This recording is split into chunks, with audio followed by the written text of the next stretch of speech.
Have you ever wondered where the problems in the world today would exist if we had deeper connection to ourselves, others, and the environment and acted from that place? Welcome to the Conscious Action Podcast with your host, Brian Berneman, who believe that connection is the key to taking conscious action as individuals and creating a better world. We are here to raise awareness and inspire meaningful action by sharing stories, knowledge, and conversations with thought leaders and change makers. From sustainability to well-being and everything related to conscious living, our mission is to empower you to be the change that you want to see in the world. Welcome everyone to a new episode of the Conscious Action Podcast. I am Brian Berneman, your host, and I have the pleasure to be joined all the way from Las Vegas, Nevada in the US by David Richman. Thank you, David, so much for being here, for taking the time for this conversation. And to start, for everyone that is watching and listening to us, can you share a little bit about you?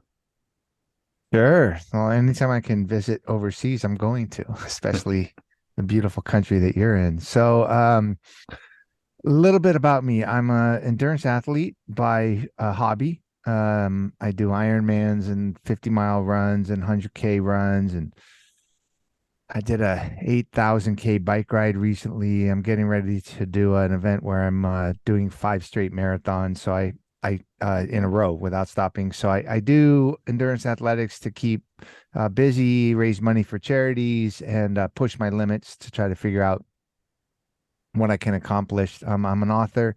I write books, all different topics, and I do some public speaking. I do some expressive writing workshops. So I teach people how to connect with others through writing, even if that connection is to themselves.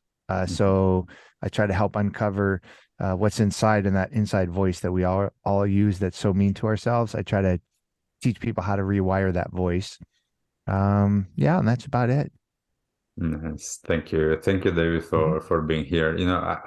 I'm really interested, how did you got into all of this endurance training? Was that always part of your life, or was that Uh, something that is new-ish? yeah, well, it's new-ish. It definitely was not a part of my life. I had everybody has two sides to the coin, right? The public you, the private you. The public me was I was successful in financial industry, working for a major financial firm, uh, in the States, and I did that at a very high level. I ran a very large business for them. I was very successful on one side of the coin. On the other side of the coin, in my private life, I was married to a woman who was an abusive alcoholic, and I was enduring that at home. We had 4-year-old twins, and she just kept getting worse and worse. So I had to get me and my kids out of there into safety. And there was a lot of turmoil, a lot of stress in my life. I was a smoker, heavy drinker, overweight. Had never done really any exercise at all, and probably I was on a path of self-destruction, that couldn't be reversed. So one day I just heard the right words, and they sunk in a way I never let words sink in before, and I just decided to go down a new path. Mm. It's just from curiosity. Do you remember what those words were? I've only I've only thought about it about 10 million times, but like you learn stuff about yourself as you get older, right? You gain perspective on yourself, the world, how you interact, and all of that. Through business, Brian, I was very successful. I learned a lot of lessons, very difficult lessons, but I didn't know how to apply them to myself. So I never gained that perspective about myself. And I had a friend, and I was complaining to my friend about what I was going through in my personal life. Again, I was complaining to him. And he finally just stood up, and it was late one night. He stood up and he said, "Man, I am so tired of hearing this, because guess what? You're the problem." Mm. And I went, "What? Like, I can't be the problem. I'm the victim. I'm not the problem." And he said, "Listen to me." He says, "Everything in your life is a wild animal." He says, "A big problem. It's a wild animal. And you go pick up the wild animal at work or at home, with relationship, with whatever it is. You always look for the wild animal. Then you find it, you take it home, you give it a home, you feed it, you're nice to it, And then when you go to pet it, it bites you. And you wonder, why the heck did it bite me? He goes, why don't you just accept the fact that wild animals bite? Like, you got to look in the mirror and figure out, why is it that you're always trying to solve the problems for wild animals? Why are you always trying to find problems to solve? Why are you always looking for the bad things? Why don't you look in the mirror and figure out what's your problem? And I went, oh, gee, I never thought about it that way. Mm. So yeah, I had to admit to the truth that I was not used to looking for anything other than problems to solve. Mm. I was actually, thank you for sharing that, because I actually had this conversation the other day with one of my clients around, how we are conditioned to actually complain about a lot of things and to point fingers, instead of like understanding, oh wow, like, what's my role in this? Am I Right. just a victim of my circumstances and whatever it is that is going on? Or do I have, like, a role there? Do I have some responsibility there? Can I take that responsibility on and choose whether I want to stay where I am or to change? Um, it surprises me a lot of times. Not really surprises me, but it's really interesting how most people, we don't realize that we are living in that place of being a victim, and we're Hmm. all of the time trying to complain and trying to blame everything else instead of looking us in the mirror and be like, oh, am I choosing this? Yeah, absolutely. And you combine that, Brian, with the idea that a lot of people, especially men, but a lot of people, they're raised to try to please others. So I grew up in a household that where that was the main thing to survive. I had to please them, my parents, and it's very hard to do. And so then I became a pleaser, a problem solver. How can I get? How can I be looked at? What do they expect of me? Mm, How can I be a better son, a better worker, a better boss, a better friend? Like, how can I be the one to solve the problem? And so, yeah, a combination of that and thinking that that I got to fix everything or the whole world's going to crumble. And honestly, yeah, I'm not that important, and I don't really have an effect on the world. I can only have effect on me. And mm, if I can be my best me, then maybe I can have a little bit of effect on the world. But if I'm not my best me, then I'm wasting my life. And so I really had to learn that, the hard way. Really, I got hit over the head with that sledgehammer that said, you got to look in the mirror and figure out what the heck is going on with you, which is hard to do. mm. It's hard You to do. know, I think that there's something that just said that I think that for everybody that is listening, that is important. And this is one of the key things that as we grow up, and as you say, a lot of us, we want to belong. And so then we live this people pleasing perspective of life. And I often say to everyone, we all matter. Like, we all have an impact. Like, our impact might be, to the people around us, or depending on our position in life, our impact might be bigger. But it all matters. And I often share it with everyone. Like, if we actually take care of ourselves, then, as you're saying, we're going to show up in the best way possible based on Hmm. where we are, and we keep on evolving and everything. But it does matter because we have an impact on the people around us. And that is huge for me. Like, like, if I can have an impact on my family and the people that are close to me, then that's a huge impact. And I think that's something that needs to be a lot of times, celebrating and stuff. Oh no, I'm not going to be able to change the world. Well, we are changing the world. So that's the Right. one of the key things. I'm interested, David. You say, okay, like, you're having this experience and now you have these words that, in a sense, woke you up to seeing Yep. things differently. And then what took place?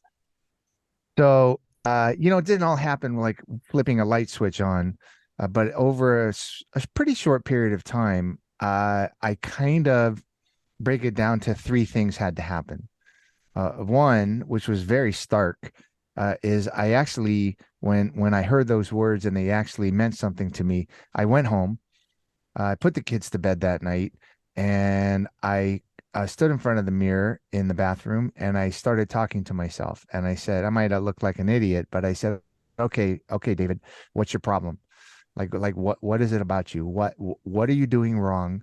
What have you done wrong your whole life? Who do you want to be? What's good about you? What should you be leveraging on the good side? What should you be eliminating on the bad side? Don't hold back any punches. Like, are you living the true, authentic, grounded, best David that you ever could live? And the answer to that, maybe 5% of me was, but Mm. maybe 95% wasn't. So I had to take an honest assessment. That was number one. And it's really hard to do because a lot of times we get to a certain age in life and we go, oh, I'm that way because I'm that way. Well, I don't think so. We can all evolve. We can all change. Everything's a choice. And I just needed to make better choices. And I need to allow myself to really be honest with who I was, what was good, lean into it, what was bad, try to get rid of it. Mm. That was the first step. The second step, again, happened over time, but, and I didn't know I was doing it. But when I did it, it clicked. Oh, that's what the second thing I needed to do was to forgive myself. Mm. And I never was allowed to fail, and I because fail meant bad things for me as a kid. If I didn't make people happy, if I didn't get the job done, or what, I mean, bad consequences. But I had to forgive myself. I had to free my mind and say, okay, you know now, you didn't know before, but now you do know. So make a choice and forgive yourself. You didn't know any better, right? You couldn't change who you were before because you didn't know. Now you do know. So forgive yourself. Let it go. Just let it go. Don't carry the baggage. Just be free, which was hard to do because for somebody that thinks that if I fail, bad things are going to happen, then I can't admit that I'm going to fail, right? Well, it's okay. You failed. Move on. That was number two. And then number three was really just naturally, I think I'm very optimistic and forward looking and love to learn, but being honest and forgiving myself so that I could learn, like this could be day one, that then I could really lean into being optimistic and seeing what can life show me. And Mm. again, I didn't know that I consciously did it, Brian. I didn't flip a switch and go, aha. But over time, I realized those were the three things that were the key to everything. And so I'm still on that learning journey 20 years later, but I'm very much more authentic. I've learned a lot about me and my interaction with the world. I definitely leaned into good things about me. I've Mm. definitely eliminated some of the bad things. And I'm always accepting of failure because I can learn from it and not be embarrassed by it. And I'm always trying to do better and look forward. So, I mean, that's a long answer, but um, that's the process. And I can break it down even more, but really that's the main keys. Thank you for sharing that. I'm often interested in this because we're all different and we all need different ways of, changing or transforming what we are. I think that, as you said, one of the things that you took responsibility and one of the key things that I often share with a lot of people that I work with is we are carrying like a huge backpack in our back all of the time, so we need to do that healing work, that forgiveness work, as you said, Hmm. before we're able to move forward, because we're always going to keep on carrying that with Yeah. us if not. And I think that this is one of the key things that a lot of us we need to realize, and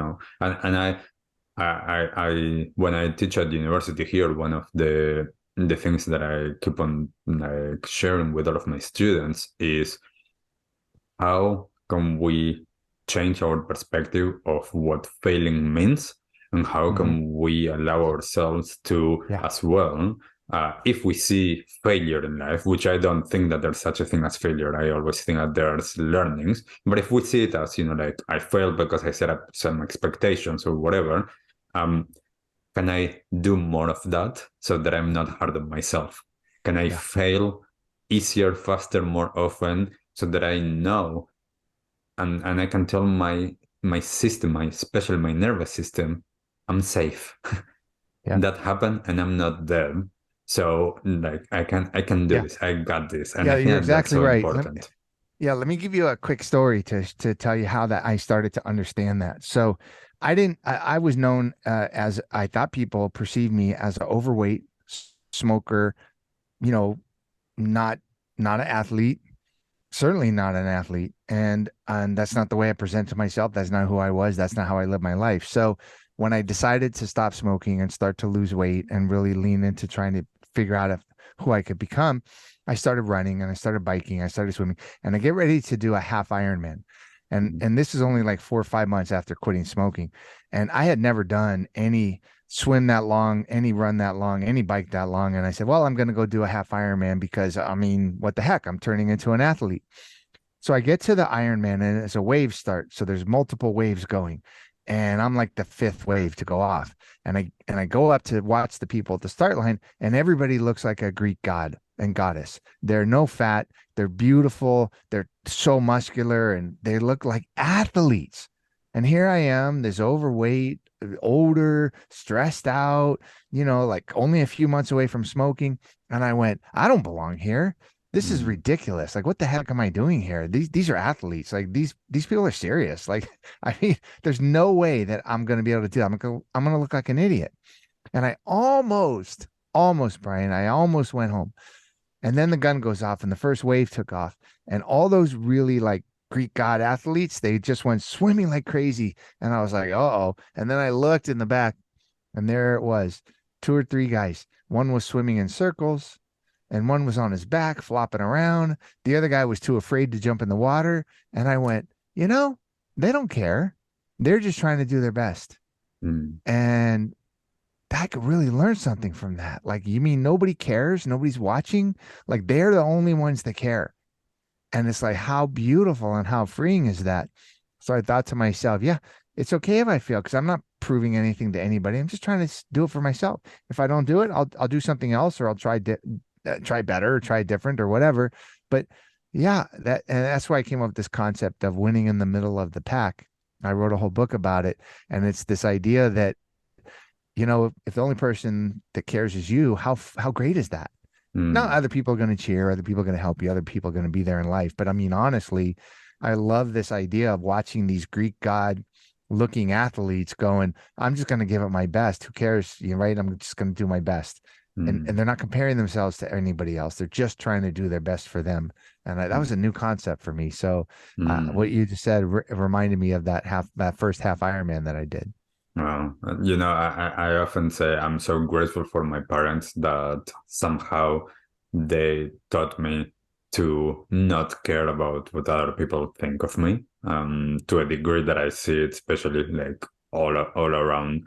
And I think that this is one of the key things is, like what I do, I do it for myself. Hmm. Like great to have, people supporting me, great to have people, in a sense, validating it, but it's not about that, it's about me. And and if people don't appreciate it, then that's about them. I often, Right. like it's like we need to, in terms of that, as people, and it takes a long time sometimes to get to this place, because we are usually not taught this, and I fortunately was, to undo that, to try to please It's everybody tough. else, to Right. think everybody's judging me and I need to like do what they want to belong and fit in instead of what I want and how I want it. And as you say, like to go there and just do it. And if it didn't work, then it doesn't work, like, and then Right. you just choose differently. But I'm interested, David, on this. You said like, okay, you brought, yeah, you wrote the book for the middle Hmm. of the pack. Can you share a little bit, like what are some of the key messages there for people?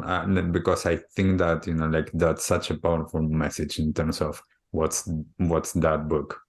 Yeah, well, thank you. And in that book was really fun to write because, like I said, I had learned a lot of very valuable lessons in work.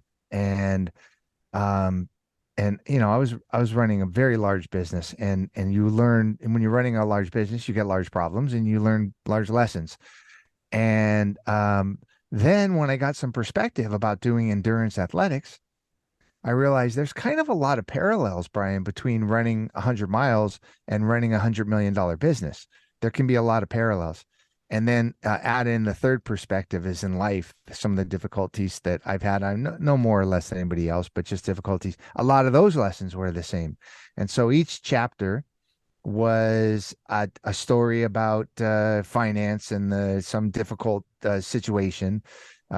Some also a story about endurance athletics and some difficult situation that mirrored that, and then some story in life that was a difficult situation that mirrored both of those. And so each chapter kind of had that. And so I discussed options like setting high enough goals and how to accept help, how not to fail, how to fail and be okay.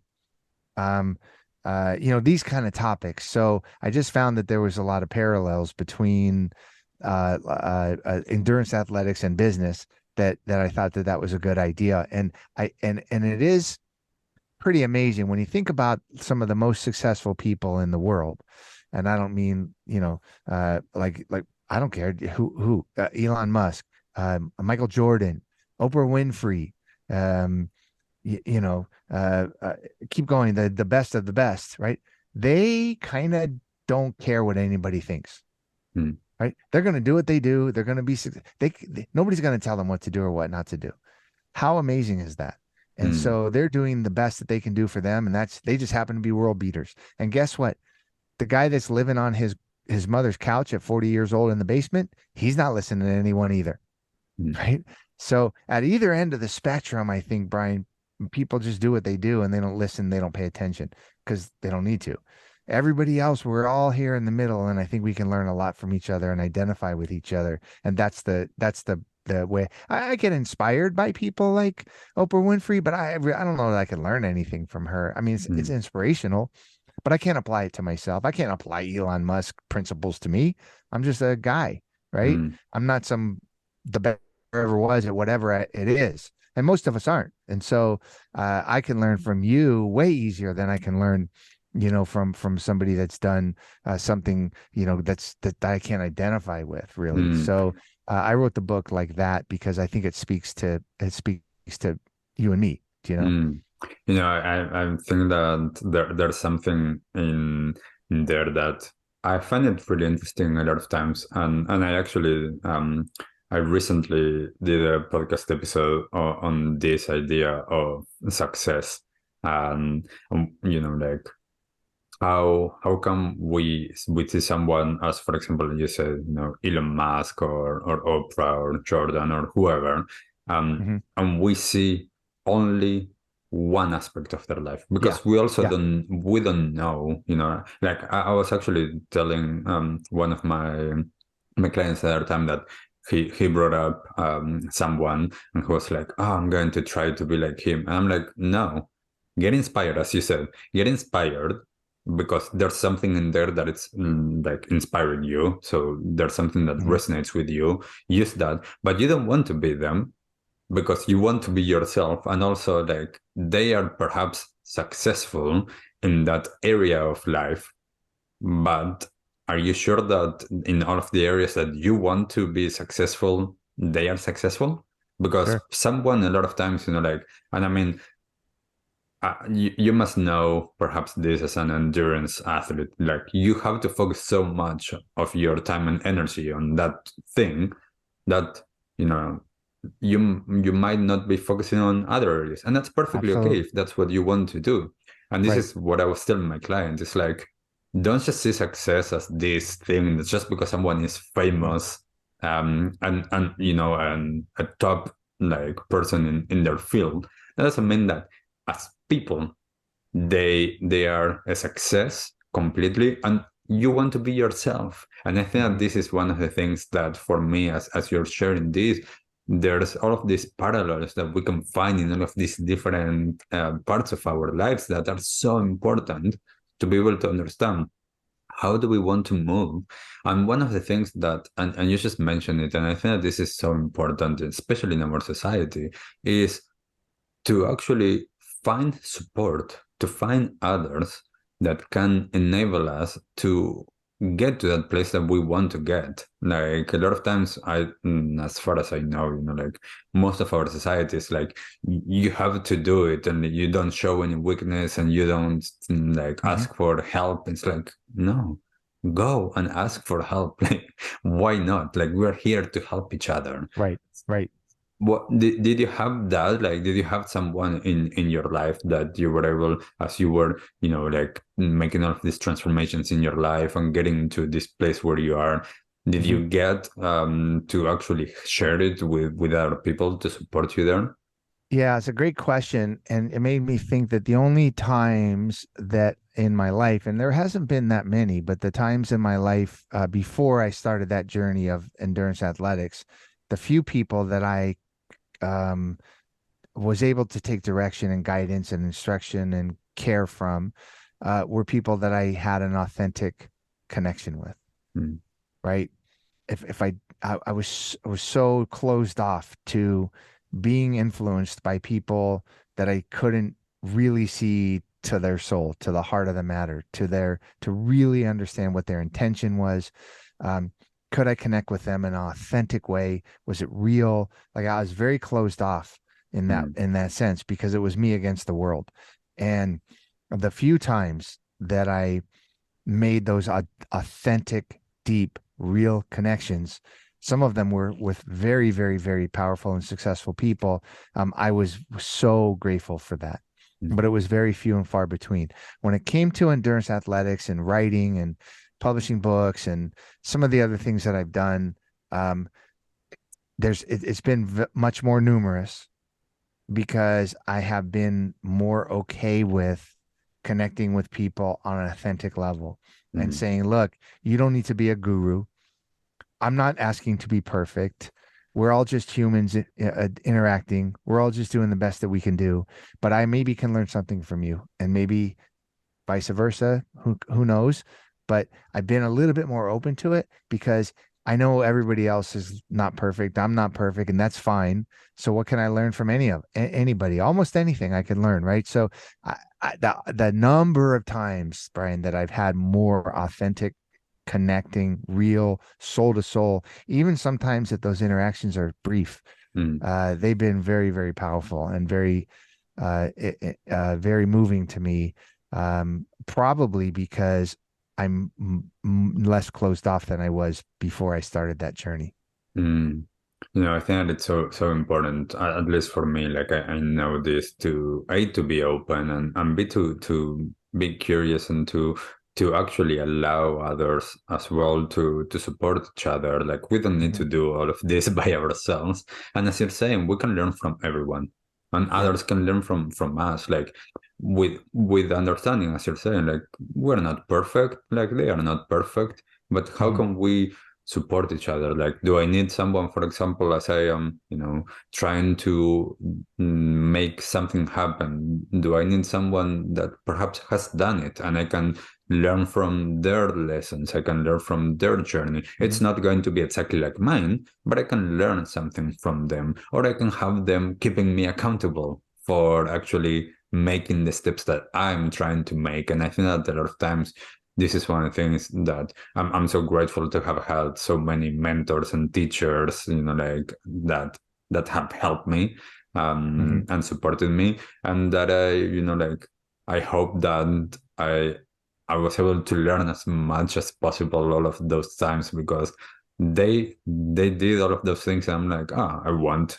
like I want to be able to experience that. I want to be Hmm. able to achieve that, and I'm like, this is great. Yeah, and the world, Brian, the universe can be a very, very wonderful and powerful mirror. So I saw myself and acted as a kind of a one-dimensional me against the world. Mm, I have to not fail kind of person. And guess what I saw?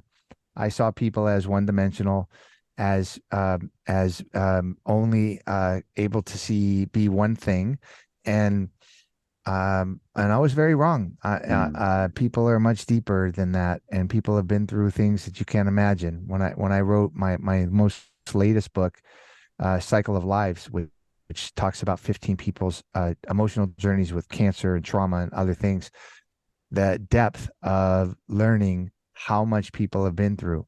You have no idea. Mm, And when I finally realized that it's okay, that I could be 100 dimensions, and even if 95 of those are in progress, right? It's okay to be that. And then I started seeing that in the universe, that, you know mm, what, not everything is one dimensional. There, everybody's multifaceted, and we have no idea what people are dealing with. We have no idea the traumas they've endured. We have no idea the pain, the voice inside of themselves that's beating themselves up, even though we think they're perfect. I mean, we don't know any of that. And being open to it and seeing that in myself, the universe has allowed me to see that in everyone else. mm, And that's been the greatest joy, I think, of of letting my guard down, of mm. saying, hey, just forgive yourself. You're not perfect. Nobody else is. Just do your best and learn. And once I kind of let that sink in all the way in, that's when, really the deep transformation happened.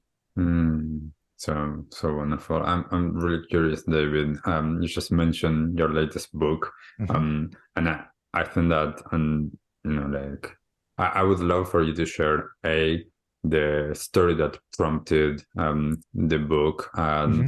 and as well like for you to like just take some minutes and share with us, because I think that it's going to be so valuable to hear your experience connecting with these 15 people with all of their stories, and Hmm. and whatever you feel like sharing from their stories that inspired you.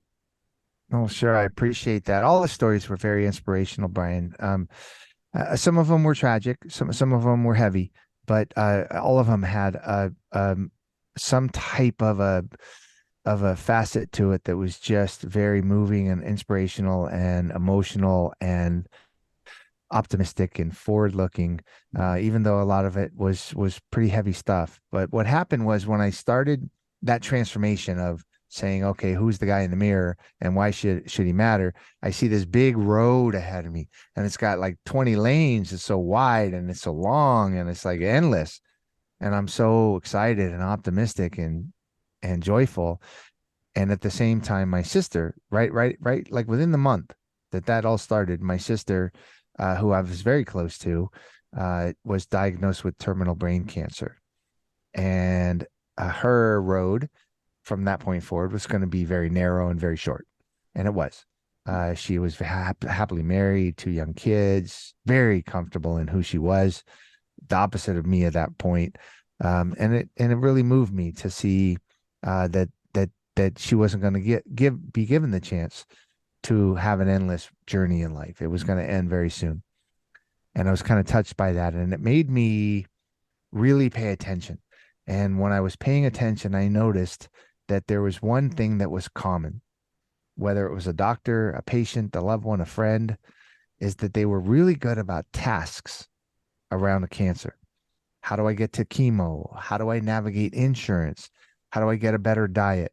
How do I sleep better? Hey, do you have any tips on how I can do this better? This could help me. Yes. But when it comes to talking about the emotional aspects of it, we're just not equipped to do that. And it's a very lonely place, very isolating place. Um, and that was at every person I spoke to at some level experienced that loneliness and that isolation, because what the heck do you say? Like, if you're going through something difficult, man, you don't want sympathy. You don't want people to look down on you. You don't want to bring other people down. If somebody you love is going through something, how do you ask them about it? I don't want to make them feel bad. I don't know what the heck to say. I don't want to sound like an idiot. So we tend to avoid those hard conversations. I'd much rather bring you a casserole than to hold your hand and look you in the eyes and say, how are you doing? Right? It's hard to do that because Mm, when you know they're doing really bad, how do you ask that question? How are you doing? Because it's so heavy, right? And so I found uh, through cancer organizations, through hospitals, through friends, through every means possible, I found these inspirational stories of people who had been through all kinds of trauma, drug addiction, abuse, abandonment, suicide of a parent, things that were really traumatic early in life. Then cancer comes along, mm, as a doctor, as a patient, whatever. How did the early traumas affect them? and allow them to, or inhibit them from forming deep connections with people? How could they navigate or not navigate the emotional side of the cancer because of all these other traumas? That really intrigued me because everybody has trauma and everybody seems to know somebody, if it's not them or a family member that's going through cancer that they don't know how to talk to about the emotional stuff. And there's got to be some ties between the two. So I interviewed these people for a couple of years, Brian. Got super deep, super safe into their stories, very, very deep, just to reveal. When I said a few minutes ago, you never know what people have gone through or what they're going through. How can I reveal that in a way that it would evoke emotion in the reader so the mm, reader could go, "Oh, wow, you know what? I could use that. mm, I could use that to let people in, or I could use that to connect with people." And that's why I wrote that book. mm. That's no, I think that this is one of the uh, with a lot of people that we, as you're saying, we all have had trauma. Like some people, really heavy stuff. Some people, like not so heavy, yet still we experience it as trauma. Hmm. I'm working on the trauma-informed space. I think that what you're sharing is so important because we mostly haven't been taught how to be present for another. We haven't been taught how to deal with our feelings. And we haven't been able to know how to create space for another and to show up for them in the way that they want. And especially with such heavy, challenging topics like what you're saying, someone going through cancer. And yes, there's all of these things to do. And there's also that human element. There's Hmm. the element as, like some people might not like to be treated as if this is my experience with it. Some people might not like to be treated as if they have anything, like going on. They want everybody else to treat them as if they were, like, okay, because they don't want to be a nuisance to anybody. Hmm. And there's Hmm. others that perhaps would like to all of the time to be asked. And this is so, like individualized and so personalized. And as you're saying, based on our upbringing, our own conditioning, our own traumas that we've had, and having those tools to be able to just be there, as you say, just looking someone in the eye, and perhaps that's it, just being there for that person, or to be able Hmm. to ask them and to truly be present and listen and allow whatever the other one is sharing to be part of it. That's a lot of times skills that we haven't learned, and it's Correct. challenging. And also a lot of times it's like, well, like this is going to be challenging for me. Well, like, what I think that this is important, and I would love for you to share what were some of the biggest experiences or biggest learnings more than experiences for you as you started to meet more and more of these people Hmm. that you think these are some of the greatest learnings that I've had from that experience. Yeah, it's good. Each story is so powerful. It gives you the full extent of what lies behind the curtain. And so I'll give you two super quick examples, okay? So one example is uh there's a guy in the book who I talked to, and he's a young Latino, very macho, not gonna let anybody help him because he's a young macho guy. He gets a pain in his stomach. He says, "I'm gonna be fine. It's whatever. I pulled a muscle or something." And then fast forward to the fact that he has passed out. He gets to the doctor. The doctor says, "Oh, you're gonna die. You have this massive sarcoma in your stomach. We'll try to remove it, but you're gonna die." So he's like, "What the heck?" He doesn't know how to ask for help. He doesn't even tell work what's going on. In fact, he doesn't even tell his girlfriend. Mm, Now, it's affecting his sexual health. It's affecting a lot of things. So clearly there's something going on and she knows it, but he doesn't want to, I'm fine. I'm fine. I'm fine. I'm dealing with it. I'm fine. I'm fine. I'm dealing with it. But he won't tell anybody what it is. He gets to the hospital and he's going to go in for surgery, and they keep coming in pre-surgery to say, "Hey, we're going to do this and we're going to do this. And by the way, you might not make it through the surgery." Here's this and look at him and says, "What? And he said, well, it's going to be fun. She says, this is not my life. I am out of here, man. How dare you not tell me this? I'm not a part of this. I don't want any part of it. I'm out. She leaves him at the hospital. Mm. Now, you get more to the story, and we find out that he's not just macho. He doesn't want to let anybody in. And the reason that he doesn't want to let anybody in is because they abandoned him. And the very first time that he let somebody in, what did she do? She went running for the hills. Okay. So he learned to never let anybody in when he was a little boy. He was 6 years old, and he got dropped off from school, went upstairs to see his mom, and his mom was taking her own life as he walked in the door. Mm. And he saw that. And could you imagine the amount of trauma that that would have? And when you see this guy who has figured out the tools to say, I'm fine, everything's good.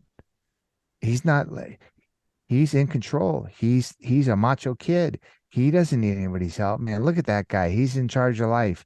We have no idea what the hell is going on behind. I'm good. I'm fine. I don't need help. There's so much more behind that.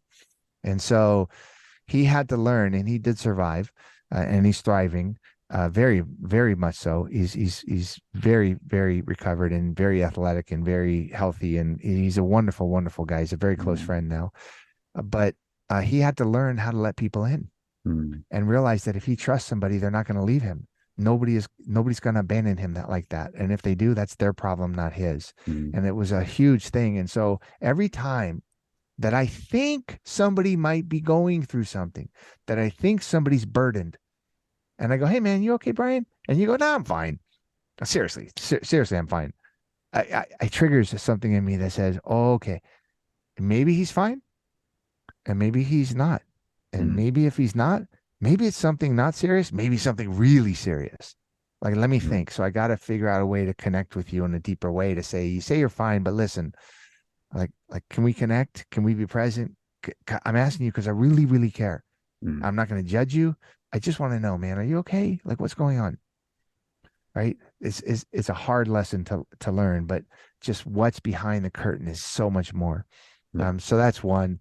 I mean, I'll stop there. I can give you another one or many more, but Yeah, you most of the know, stories are like that. that for me is one of the things that as I've been, like fortunate to learn through the work that I do about exactly what you're saying. Like there's so much underneath all of our behavior, and most of our behavior is based on mechanisms that we learn for survival. And the more that we understand that we all went through different traumas in life, and as you say, like someone like him went through something really traumatic, unless we actually learn how to work through that trauma, that is Hmm. how we're going to continue to operate. And as you're saying, that doesn't allow us to open up, that doesn't allow us to have genuine connections with people, with ourselves also. And that is one of the really challenging things. And as you say, like I see so much times when I ask people how are you, that they just take it as I just said hello. I didn't ask them Right. like that. I'm like, I'm actually asking you, like how are you?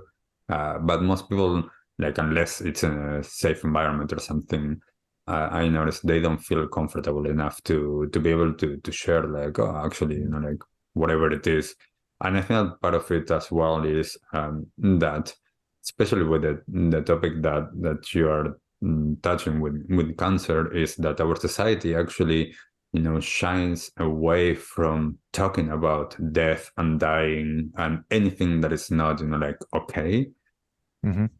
That's not something that we learned or that we touch on. So for me, like the more that I started to work on like with death, this is like from working with the Buddhist teachings, it's a lot about death, a lot about impermanence, a lot about understanding that's part of the process of life, and Hmm. how can we use it as well to learn about ourselves, about others, about how do we connect, about how do we develop more compassion, and to be able to actually be in relationship with what's actually there and not what, like we just want to make it all nice and tidy. And it's like, well, there could be a lot of messiness in life. How can we be there for one another? True. And I think if you're fortunate enough, I've learned this, I saw it in my sister, I've seen it in many, many, many people since, that if you're fortunate enough to near or at the end of your life, measure things, because a lot of times we're taken by accident, or there's just, there's no point of reflection. But if you do have a point of reflection, I found that the common thing between everybody that I've talked to about this or witnessed through this, the reflection point has two questions only. And that is one, what do I regret about the people that I didn't connect with, Mm. that I didn't form forgiveness for, that I didn't lean into as much as I could have? So what do I regret about those relationships? And the second thing in the point of reflection is, what am I grateful for? The the relationships that I had, the people that I connected with, the loved ones that I was able to really get, like they were get soul to soul get. That's what people have regret for, the relationships they didn't have, and they have a joy and they cherish the relationships they did. That's it. Mm. And so nothing else mattered, right? And if it did, it was a very, very distant second. And Mm. so I guess the point is that shouldn't then our lives be about forming the deepest, most authentic connection with others? And you can't with everyone, but certainly with yourself, and certainly with a few people around you, Mm.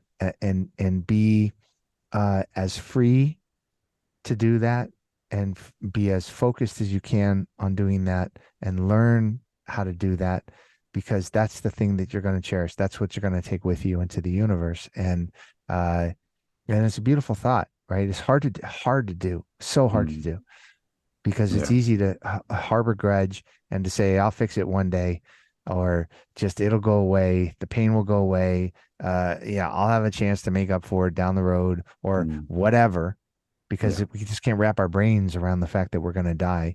Mm. Um, and so, as hard as it is, it's so important, and Mm. just bridging that little bit of gap, that Yeah. little bit of lost connectivity, Mm. I think is everything. Yeah, thank you for those. I think that those are so important for everybody like that is listening. Like take a, like just reflect on those two things because they are so important. And this is my Hmm. experience that a lot of times with the people that I know that are in the process of dying, as you say, like sometimes there's no reflection time because it's an accident or it's a sudden death. But for people that are there, it's like it's not in my experience, it's not about how many hours they worked, it's not about how much money they made. Like those things might have supported them in living their life that they want, yes, but it's Hmm. about the depth of experience, the depth of connection, and the just to be able to experience life. And I think that Hmm. that's key. David, as we are wrapping up this conversation, and I would love to talk more because I think that you have so many stories to share. Thanks. For people that are interested in learning more or just reading the stories, Hmm. how can they connect with you or get the books? Well, sure, I appreciate that. Thank you. Well, for the last book, the Cycle of Lives book, 100% of the proceeds are going to charity. So any book that's sold via, and most books are sold, online. So you can buy the books online. They're reading books or audibles, or audiobooks, or digital books.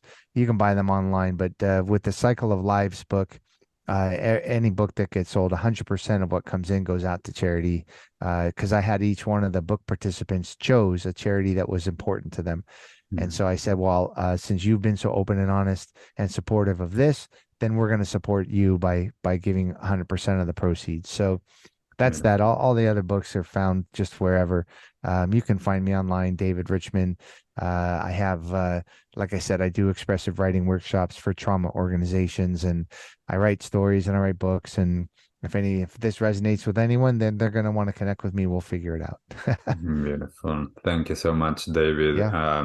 As David said, I'm going to share the links on the show notes so that it's easy to find. Hmm. And as I always say, if something resonated with you about what David shared, just reach out, connect with him, get the books. And if something that has been shared resonated with you, or you would like to connect even more with us, just leave a comment, whatever it is that you're finding this episode.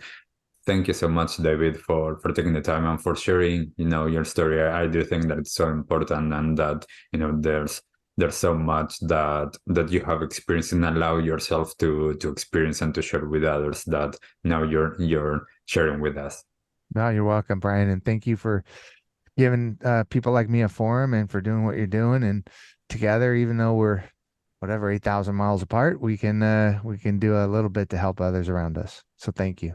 Thank you, David, and thank you everyone for listening, and we'll see you all in the next episode. Bye. What did you like the most about this episode? Take a moment to think about what change you can make in your life today. Share your conscious action on social media using #ConsciousAction and tagging @ConsciousActionNZ so we can celebrate your impact on the world and create a ripple effect. One easy action we would love for you to take right now is to share, like, and subscribe to this podcast. This will help us get these messages out into the world and inspire more people to take conscious action in their own lives, contributing to the better world we hope for.